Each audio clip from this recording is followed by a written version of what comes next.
Magandang araw mga bata! Ako nga pala si Teacher Wisha. Ako ang inyong magiging guro sa talakayan ngayon. Bago tayo tumungo sa ating talakayan, mayroon ba sa inyo dito ang nakakaalam kung ano ang likas na yaman? Tama! Ang likas na yaman ay ang mga biyayang nagmula sa ating kalikasan. Ngayon, tignan ninyong maigi ang mga larawang ito. Ano kaya ang itutulong ng mga ito sa mga tao? Ngayon, ano nga ulit ang likas na yaman?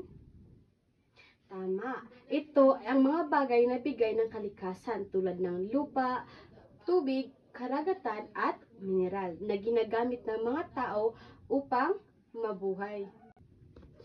Ngayon, may ideya na ba kayo kung ano ang ating talakayan ngayon?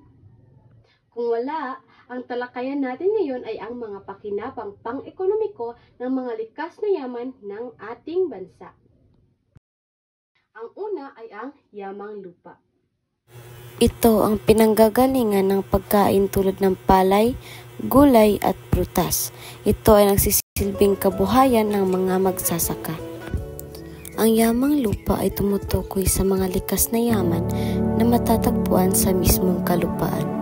Ito ang mga yaman na nagmumula sa lupa at ginagamit ng mga tao para sa kabuhayan, produksyon at pang-araw-araw na pangangailangan.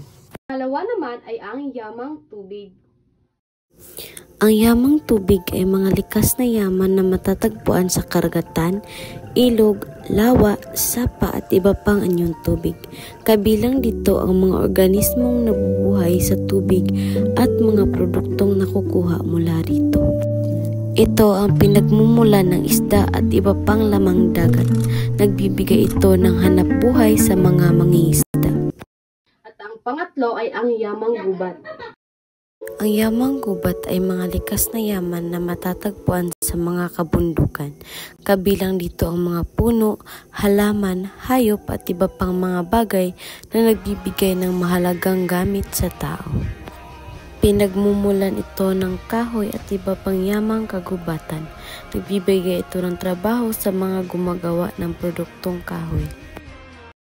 At ang panghuli ay ang yamang mineral. Ang yamang mineral ay mga likas na yaman na nagmumula sa ilalim ng lupa. Ito ay mga solid, liquid o gas na nabubuo sa natural na proseso ng kalikasan at may malaking gamit sa industriya, kabuhayan at pang-araw-araw na buhay. Ginagamit ito sa paggawa ng iba't ibang bagay gaya ng bakal para sa gusali at kagamitan. Nagbibigay ito ng trabaho sa mga minero. Ngayon, bakit kaya mahalaga ang likas na yaman sa ating ekonomiya? Ngayon, para sa ating gawain, bumuo kayo ng 4 na pangkat. Ang bawat pangkat ay bibigyan ko ng larawan ng isang uri ng likas na yaman at isusulat sa isang buong papel ang sagot sa mga gabay na tanong. Ano ang pangalan ng likas na yaman? Ano ang pakinabang nito? Sino ang gumagamit o kumikinabang dito? Ngayon, dahil natapos na tayo sa ating talakayan at sa ating gawain, mayroon akong mga tanong at kailangan niyo itong sagutin. Okay. Una, ano ang likas na yaman?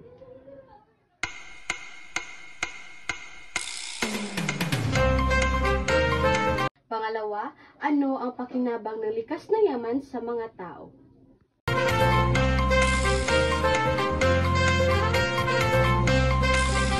Ang pangatlo, ano kaya ang maaari nating gawin upang mapangalagaan ang mga ito?